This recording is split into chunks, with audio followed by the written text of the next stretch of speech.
안녕하세요. 안녕하세요. 안녕하세요. 우리가 지구인이잖아요. 그 앞으로 계속 살아가야 될 지구라는 데가 얼마나 위험하다고 느끼세요? 혹시 안전하다고 느끼시나요? 안전해야 되는데 안전하지 않죠. 예, 곳곳에서 일어나는 일 때문에 거의 지뢰밭이라고도 생각이 듭니다. 네. 하루하루 아무 일도 없었던 것에 감사하는 요즘이에요. 전지적 지구 시점 이제 마지막 강연 10강인데 이렇게 지구가 위험하다면 얼마나 위험한지 우리가 얼마나 잘 대처할 수 있는지 또 그리고 지구과학이 여기에 어떻게 기여를 할 수 있는지 이런 것들을 좀 알아보려고 합니다. 우선 아무리 지구가 위험하다고 해도 우리가 그냥 집안에서만 웅크리고 있을 수는 없잖아요. 혹시 여행 계획이라도 있으신가요? 저는 실제로 올해 여행을 계획하다가 재해 때문에 여행지를 바꾼 그런 경험이 있어요. 원래는 제가 그리스에 안 가봐서 꼭 가보고 싶었었는데 생각해 보니까 그리스에서 큰 지진이 일어난 지가 얼마 안 됐더라고요. 여진의 위험도 있다고 하고 아직 복구도 완전히 안 됐다고 해서 여행지를 바꾼 그런 경험이 그렇군요. 있습니다. 이게 지진이 사실 굉장히 공포를 주는데 일본에 2025년 7월에 큰 지진이 난다고 막 이렇게 공개적으로 막 얘기가 나왔잖아요. 도대체 지진이라는 게 어디에서 나고 우리가 그럼 그걸 피해서 어디로 갈 수 있는지 한번 알아볼까요?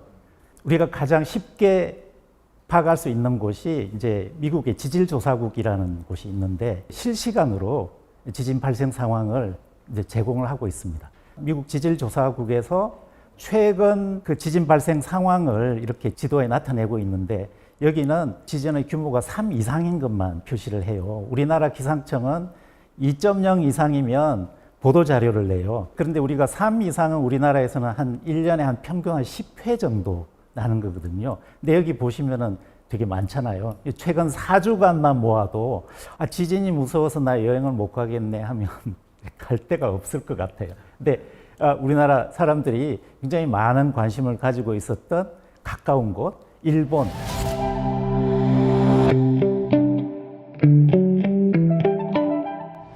원래 일본은 이제 환태평양 지진대에 속해 있는데, 근데 왜 갑자기 2025년에 이제 난카이 해곡이라는 곳이 막 부상을 했느냐? 이제 여기가 원래부터 지진이 좀 많이 날 거라고 굉장히 사람들이 두려워하고 있었어요. 1944년과 1946년에 굉장히 큰 지진이 일어났고 일본 정부 산하연구소에서 여태까지 연구를 해서 회색 선으로 표함되어 있는 여기서 향후 30년 안에 큰 지진이 일어날 확률이 굉장히 높다. 이렇게 이제 발표를 했는데 여기가 도대체 어떤 데냐 하면은 필리핀 해판이라는 곳이 이제 아무르판 밑으로 섭입해서 들어간다고 하는 데예요. 지도에 보시면은 굵은 검정색 화살표로 쭉 이렇게 필리핀 해판이 밀고 들어가요. 그러면은 이쪽에 있는 아무르판, 일본 열도가 속해 있는 여기는 이제 미니까 이제 저항을 하려고 막 버티는 거죠. 그런 버티는 과정에 변형 에너지라는 게 축적이 됩니다. 이 지역은 특이하게도 변형 에너지가 축적이 되면은 짧은 기간 안에 한 번씩 이제 이렇게 스트레스를 해소하는 게 아니라 한 100여 년 또는 150년 정도 쌓았다가 한꺼번에 크게 이제 터뜨리는 거예요. 이 지역은 스트레스가 빌드업 되는 기간이 어느 정도 되면은 큰 지진이 난다. 이런 것들을 이제 역사적으로 판단을 해서 앞으로 향후 30년 내에 이 난카이 해곡에서 지진이 일어날 확률이 그 이전에는 7, 80%에서 2025년에 한 80% 정도로 올렸어요. 그리고 이제 막대한 인명 피해하고 우리나라 예산의 한 4년 예산에 해당하는 그런 재산상의 피해가 있을 거다라고 예측을 했기 때문에 일본에 있는 사람들뿐만 아니라 뭐 한국도 아시아권 사람들이 다 여행 취소하고 이런 일들이 있었잖아요. 그래서 이제 일본 정부에서는 뭐 이렇게 큰 재산 피해가 난다고 하니까 해안 방조제도 정수를 하고 원격 수문도 운영하고 내진 보강도 하고 신속 대피도 마련하고 이렇게 굉장히 이제 부산하게 움직이고 있는 거죠. 올해 꼭 난다는 법칙은 없지만 과학적인 근거로도 한 80%의 확률로 30년 이내에 일어날 수는 있다는 거잖아요. 그렇죠. 네. 근데 이 80%의 확률이라는 게 0.8이 난다가 아니고 나든지 안 나든지 all or nothing인 건데 사실 30년 지나고 31년에 난다고 이 예측이 틀린 거냐 그런 건 아니죠. 그럼 일본 좀 위험하네. 그래서 그럼 어디 갈까? 그 발리라는 곳이 휴양하기도 좋고 뭐 힐링하기도 좋다고 하던데 거기는 어떨까 이렇게 물어본 적이 있었어요.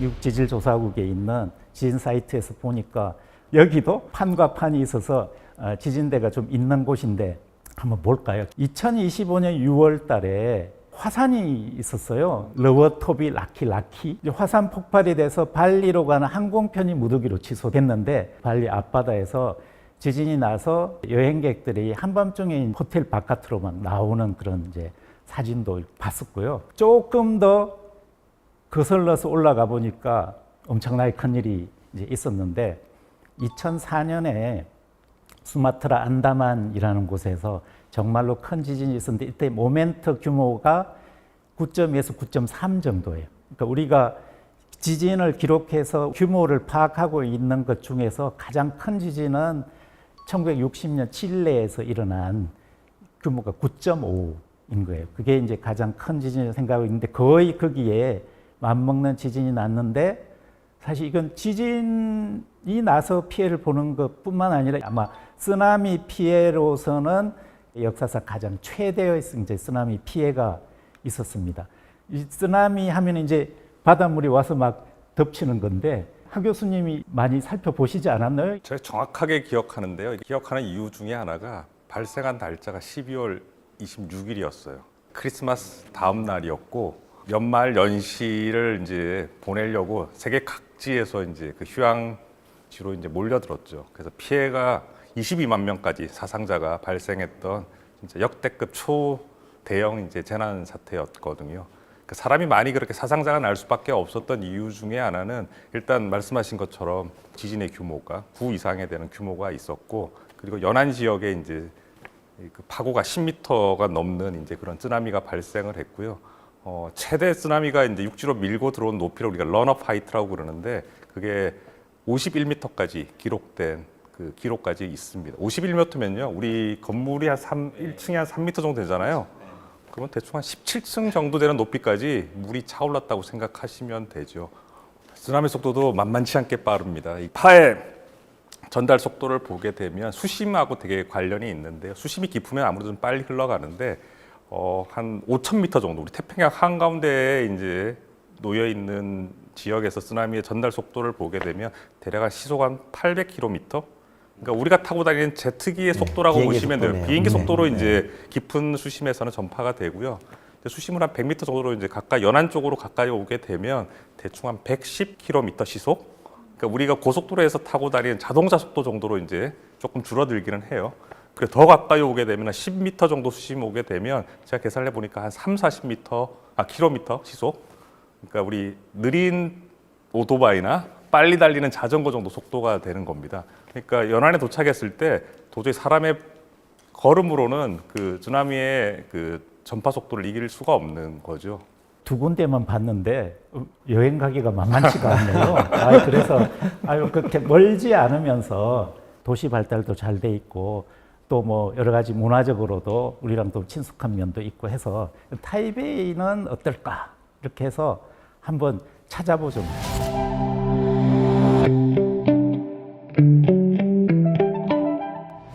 타이베이는 괜찮을까? 보면 타이베이도 지진대에 속해 있네요.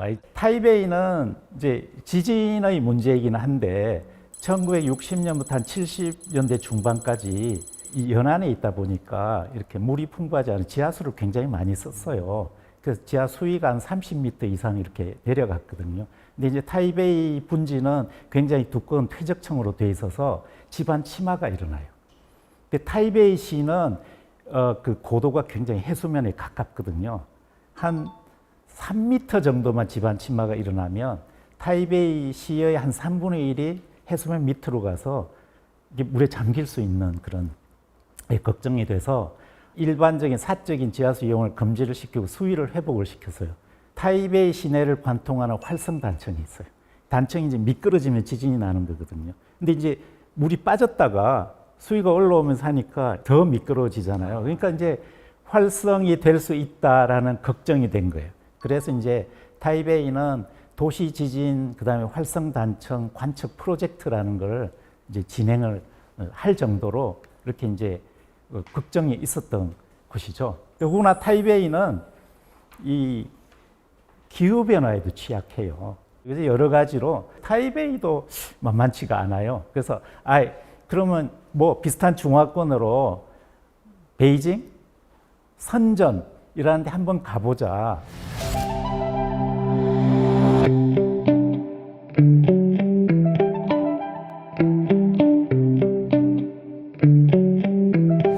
베이징은 우리가 잘 알지만 선전은 반도체라든지 뭐 AI라든지 이런 쪽으로 몰려들어 있는 경제적인 규모가 크다는 그런 곳인데 2024년도에 세계적인 학술지 사이언스라는 데 논문이 나온 게 뭐냐면은 중국 도시 지역의 광범위한 지반 침하라는 게 나왔고 중국도 지하수도 많이 쓰고 이런저런 이유로 지반 침하가 많이 일어나고 있는 게 이제 베이징 주변 뭐 이런 데가 많이 일어나고 있는데 그걸 중국 전체를 조사를 해서 논문으로 냈는데 회색으로 음영으로 돼 있는데 보면은 싱콜 핫스팟이에요.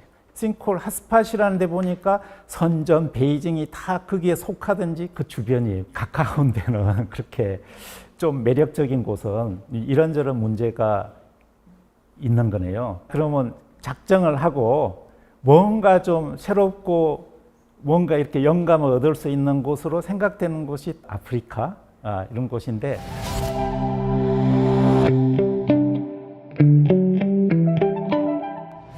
그래서 일단은 한번 지진 확인해보고 가자.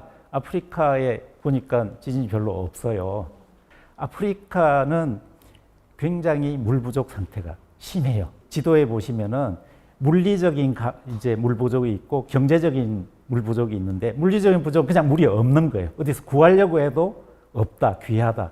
지금 이 지도에 보면은 이렇게 이제 하얀색으로 표시되어 있는데 물 자체가 이제 많이 부족하구나. 비가 좀 내리는 곳도 있을 텐데. 기후 변화가 이제 되면은 보통 이제 대기 중에 수증기가 많아지기 때문에 비가 많이 오는데 근데 그 비가 많이 오는 게 꼭 비가 많이 오던 지역이 많이 오거든요.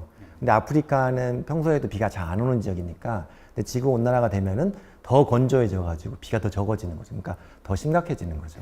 아프리카의 물 문제를 조금 더 현실적으로 이렇게 말해주는 어떤 사건이 있었는데 2018년에 남아공의 케이프타운이라는 도시 있잖아요. 그 데이지로라는 게 있었는데 데이지로가 뭐냐면은 우리가 물을 공급해야 되는데 수원지에 물이 없다. 그러면은 공급을 못 하잖아요. 그러면 이제 어느 날 수도물이 안 나오게 되는 거죠. 그런 것들을 케이프타운이 겪었는데 한 3년 동안 가물었어요. 가뭄이 계속돼서 2018년 1월 달에 남아공 케이프타운 쪽의 시에서 4월 12일부터 이제 단수를 하고 일반 국민들한테는 공공장소에서 물을 이제 조금씩만 이른다 소위 말 배급 카드 하듯이 데이지로를 선언을 했습니다. 그래서 이제 케이프타운 시민들이 물을 아끼기 시작했어요. 식수로 사용한 물을 이제 이 부엌 설거지하고 그걸 다시 화장실하고 이런 식으로 해서 물 사용이 많이 줄어드니까 조금씩 이제 그 데이지로가 늘어나기 시작했어요.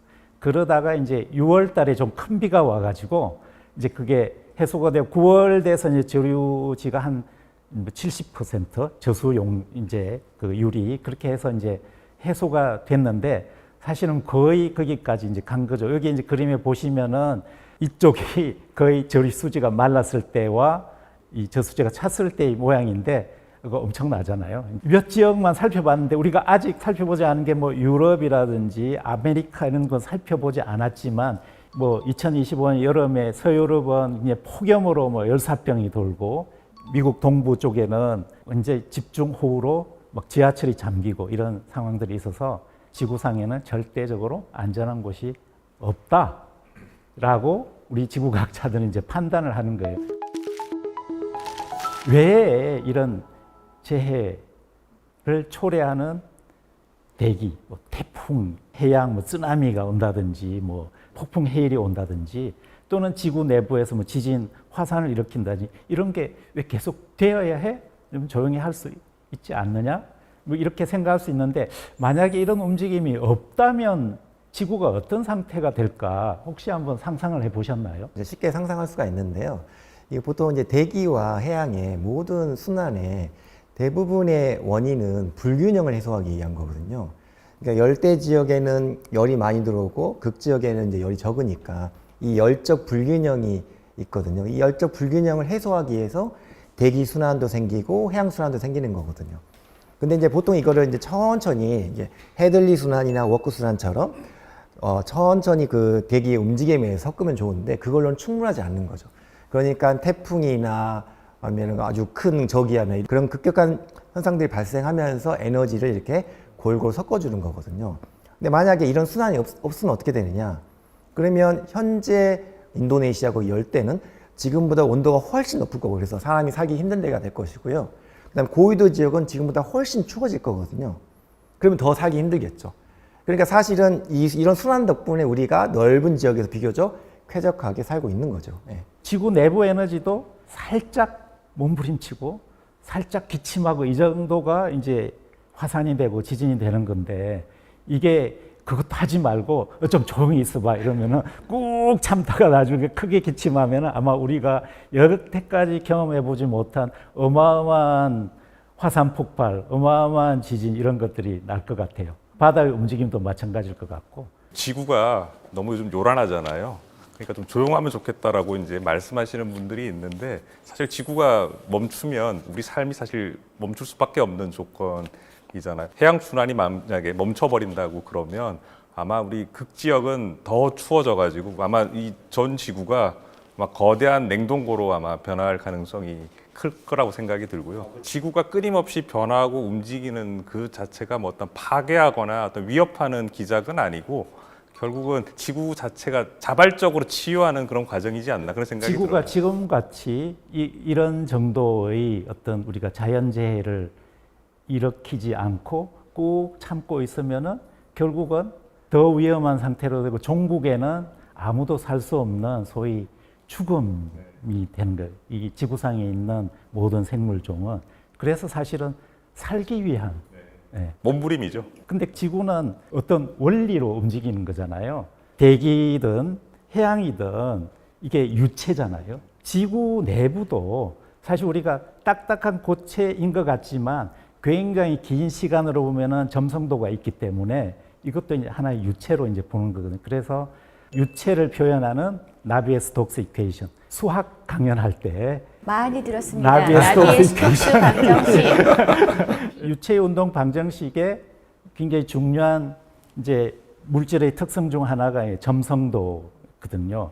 이 점성도의 차이에서 예를 들어서 지각파는 1년에 한 몇 센치 정도, 탄학빙하 같은 거는 하루에 몇 센치 간다 치면 표층 해류는 초속 몇십 센치 갈 수 있겠죠. 다시 정리를 하면은 태양의 복사량이라 이런 것들이 지구에 불균등하게 쭉 오기 때문에 그 에너지의 차이가 생기고 에너지의 차이는 이제 압력의 차이를 만들고 어떤 흐름을 만들고 이제 흐름이 빨라지고 느려지고 어떤 방향으로 가고 순환하고 난류가 생기고 이렇게 되는데 그런 것들이 다 물리적인 법칙에 의해서 이제 진행이 된다라고 볼 수 있는 거죠. 물리 법칙이라는 게 저는 굉장히 중요한 얘기라고 생각하는데요. 그러니까 아까 말씀하셨지만 지구가 이제 기침을 하면 굉장히 많은 피해를 받잖아요. 근데 이게 물리 법칙에 의해서 만들어진 거기 때문에 미리 신호를 준다는 거죠. 그 신호를 캐치하고 그걸 가지고 예측하는 게 우리 이제 자연과학자 또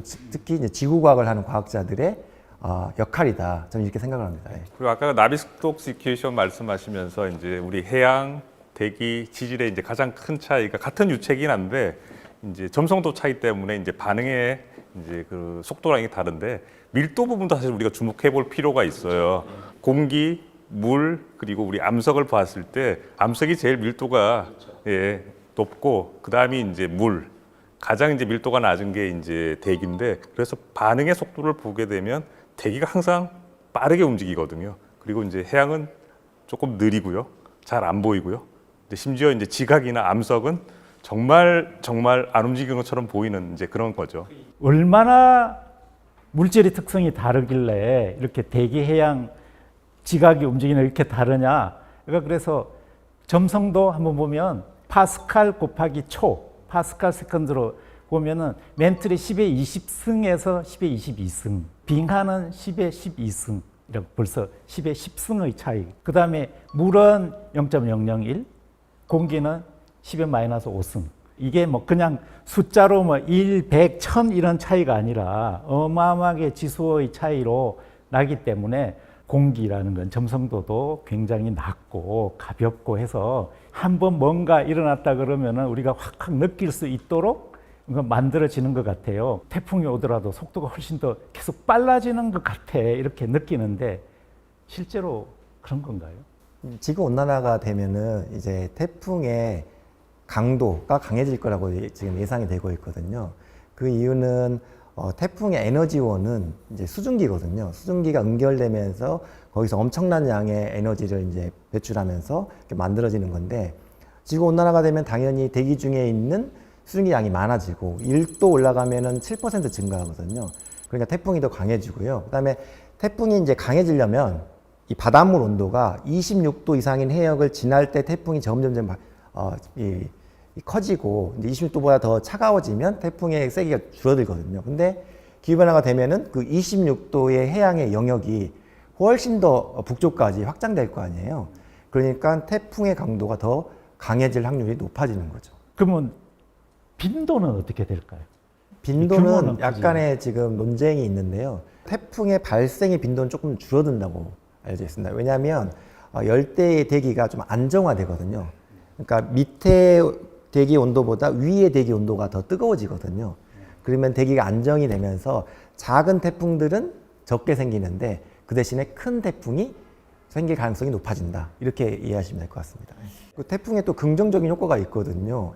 예를 들어서 뭐 녹조가 있다든지 아니면 그 현상이 있을 때 태풍이 오면 깨끗한 바닷물을 이렇게 위로 품어줘가지고 한번 이렇게 뒤집어 놓죠. 그래서 이제 정체돼 있던 물들을 조금 수질을 개선하는데 큰 도움을 주기도 합니다.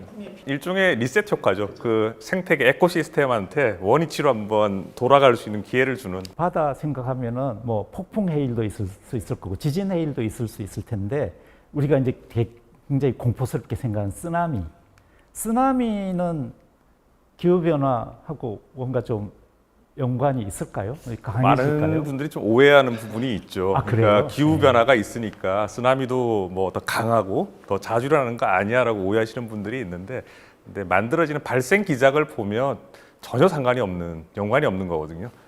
뭐 쓰나미는 사실 지진이 있어야지 일어나는 거기 때문에 지진하고 기후 변화를 묶기는 연관성이 없다는 게 맞고요. 다만 우리 이제 기후 변화 때문에 이 해수면이 상승하게 되면 쓰나미가 발생했을 때 육지 쪽으로 침투해 들어오는 그 높이가 더 높아질 수밖에 없죠.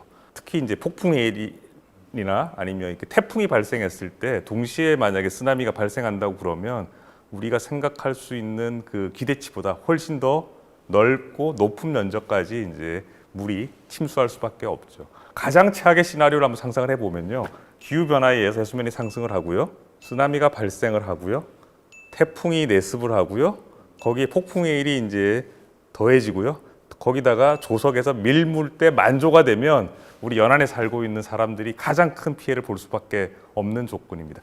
가능성으로 봤을 때 상당히 조금 낮긴 한데 그렇다고 일어나지 않는다는 보장은 없습니다. 그에 대한 약간의 뭐 대비는 철저히 해야 될 필요가 있지 않나 그런 생각이 듭니다. 근데 용어상으로 좀 헷갈리는 부분이 있는 것 네. 같아요. 교수님께서 말씀하실 때 지금 쓰나미, 지진해일, 폭풍해일 이런 네. 말씀을 하셨는데, 그러면 쓰나미는 해일하고 같은 말인지 아니면은 해일 중에 지진으로 인한 해일을 쓰나미라고 하는 건지 이런 좀 용어상의 헷갈림이 있는 것 같습니다. 바다에 있는 물이 육지로 넘어오는 그 프로세스 전체를 해일이라고 부르고요. 그 넘어오는 기작을 유발시키는 게 여러 가지 원인이 있는데, 이제 쓰나미, 이제 지진 해일이라고 이제 한국말로 이제 번역이 되는데 원인이 지진이죠.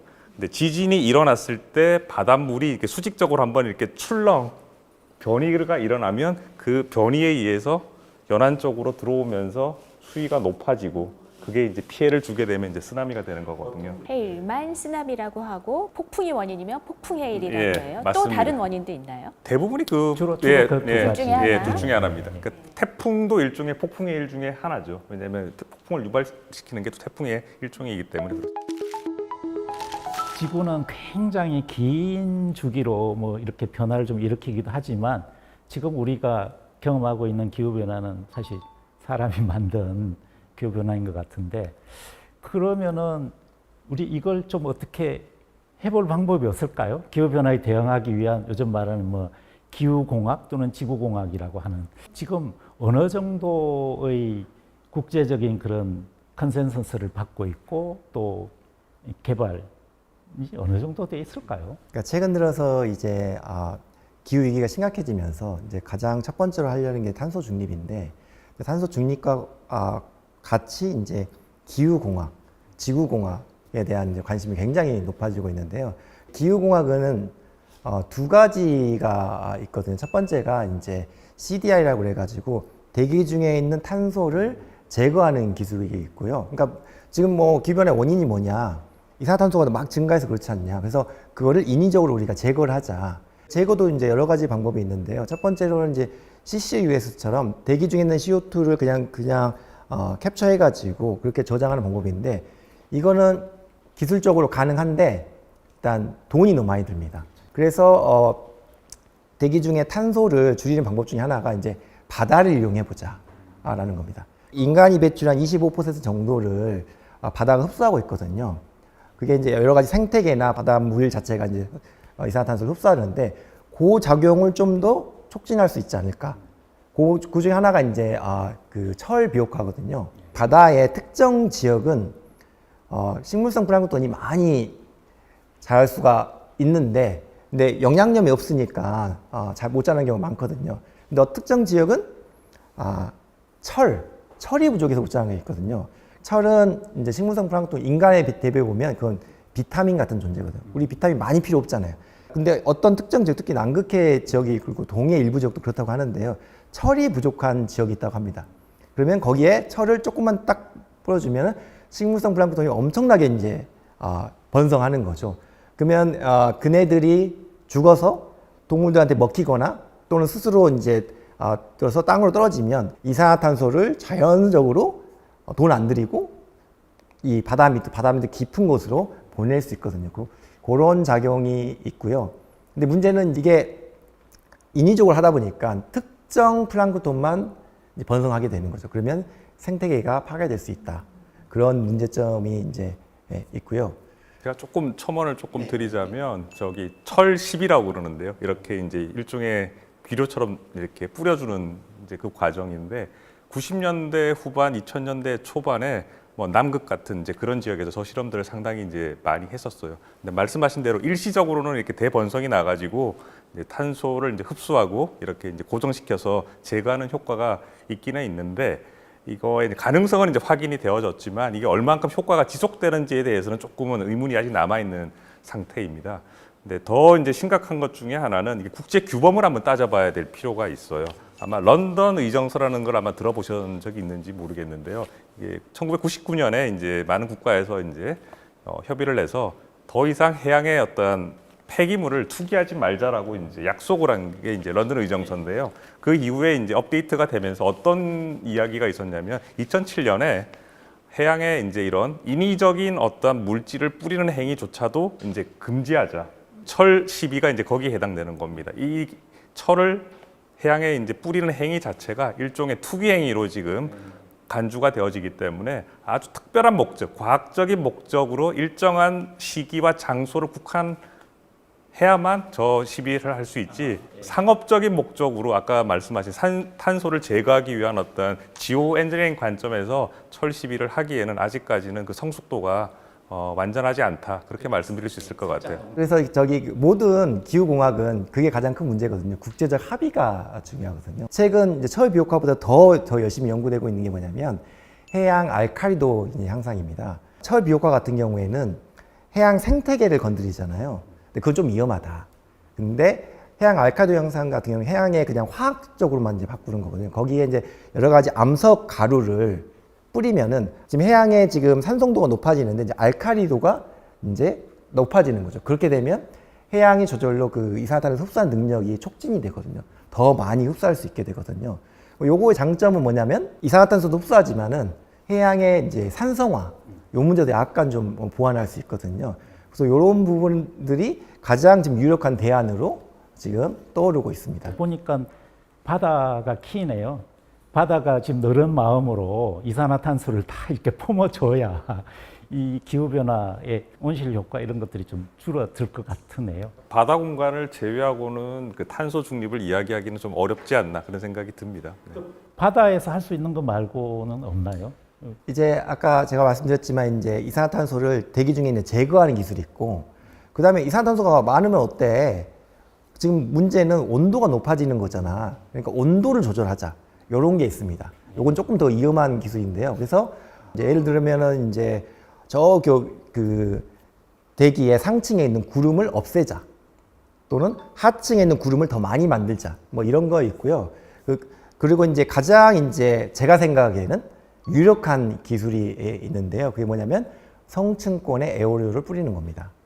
아이디어는 어디서 나왔냐면 지구의 온도가 꾸준히 증가했지만 가끔씩 지구 온도가 뚝뚝 떨어질 때가 있었거든요. 그걸 알고 봤더니 큰 화산이 폭발하면 지구 온도가 떨어지는 거예요.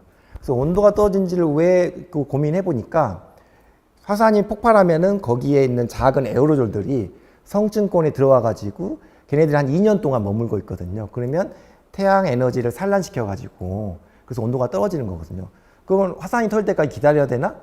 그게 아니라는 거죠. 그냥 우리가 비행기 타고 가서 또는 풍선 가지고 띄워서 하자는 거죠.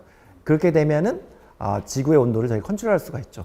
그러니까 어느 정도 뿌리면은 지구 온도가 얼마만큼 떨어지겠구나 이런 걸 우리가 과학적으로 이해를 하고 있다면은 그런 것도 할 수 있다는 거죠. 근데 그걸로 인한 부작용을 그린 영화가 설국열차 아니에요? 네, 맞습니다. 네네네. 설국열차가 사실은 이제 봉준호 감독이 만들었지만 그게 원작은 아니거든요. 원작은 만화입니다. 만화. 예. 90년대 중반에 프랑스 만화에서 이제 따온 거거든요. 그 말은 무슨 말이냐면 그 성층권에 에어로졸 투사하는 게 새로운 기술이 아니라는 거죠. 근데 그게 예전부터 계속 이야기해 되었던 건데 설국열차가 그런 위험성도 이야기했지만 이때까지는 굉장히 묻혀 있었죠. 왜냐하면 감히 인간이 지구를 건드리려고 해? 라고 했는데 최근 들어서 그게 다시 떠오르고 있다는 거죠. 왜냐하면 인간이 기후변화를 너무 많이 건드리고 있거든요. 지금 너무 심각해지고 있거든요. 그러니까 이 심각성을 어떻게 조금 위험하더라도 좀 그거라도 해야 되지 않을까? 그런 간절함이 좀 묻어 있다고 저는 생각을 합니다. 우리가 또 기후공학을 어떻게 해본다 이런 희망을 갖고 있는데 이것과 별로 상관이 없을 것 같은 지진, 화산은 우리가 속절없이 당해야 하느냐 이제 그런 문제 의식을 가지고 도대체 지구 내부는 무슨 일이 있길래 계속 이렇게 지진하고 화산을 만들어낼 수 있는가라는 걸 이제 살펴보려면 우리 이렇게 지구가 가지고 있는 지구 내부의 열 에너지가 얼마인가 이런 건 이제 파악을 해야 되는데 일단은 지구가 1년에 얼마만큼의 자기의 열을 바깥으로 내보내느냐라는 걸 보면 한 44에서 47 테라와트. 그다음에 이제 지구 내부의 온도를 추정한 걸로 하면은 지구 내부의 열 에너지가 10에다가 31승 줄 정도 돼요. 그러니까 지구의 가장 내부의 온도는 한 6000도C 정도로 우리가 추정을 하고 있는데 이건 태양의 표면 온도랑 비슷해요. 이게 이제 어느 정도냐? 지구 내부의 우리 열 에너지를 다 손실 없이 수확해서 사용한다면 몇십억 년 사용할 수 있는 이제 그런 정도가 되고 지금까지 우리가 파악한 것 중에서 이제 지진의 규모가 아까 1960년 칠레 지진이 이 모멘트 규모로 9.5라고 했는데 이걸로 하면은 한 10의 12승배가 돼요. 지구 내부가 가지고 있는 에너지가. 이게 얼마냐면 1조 분의 1이거든요. 지구 내부가 이렇게 엄청난 에너지를 갖고 있는데 대기나 해양의 움직임도 태양에서 오는 큰 복사 에너지가 불균등하게 집중이 되기 때문에 지진이나 화산은 지구가 그냥 일상적으로 하는 일이다. 이렇게 이제 볼 수 있거든요. 그래서 이제 결국은 이제 우리가 어떻게 할 거냐. 이걸 근본적으로 우리가 막을 수는 없으니까 이제 아까 나온 것처럼 우리가 어떤 신호 또는 전조 현상 이런 것들을 잘 관측을 해서 뭔가를 해보자. 그래서 이게 이제 지구과학이 해야 할 일인 것 같아요. 그래서 이제 지구과학이 있으니까 우리가 인간이 희망을 가지고 여기에 대응을 한번 해보자. 이런 걸 같이 논의를 해보면 좋겠습니다. 그 단청의 길이가 한 1,300km 정도 된다고 해요. 한 1,000만 년 또는 뭐 2,000만 년이 오기 전에 샌프란시스코하고 LA가 만나요. 이제 한 10여 년 조금 이제 지난 사건이긴 한데 쓰나미에 의해서 이제 일본 열도가 굉장히 이제 큰 피해를 받았잖아요. 아직 늦지 않았다.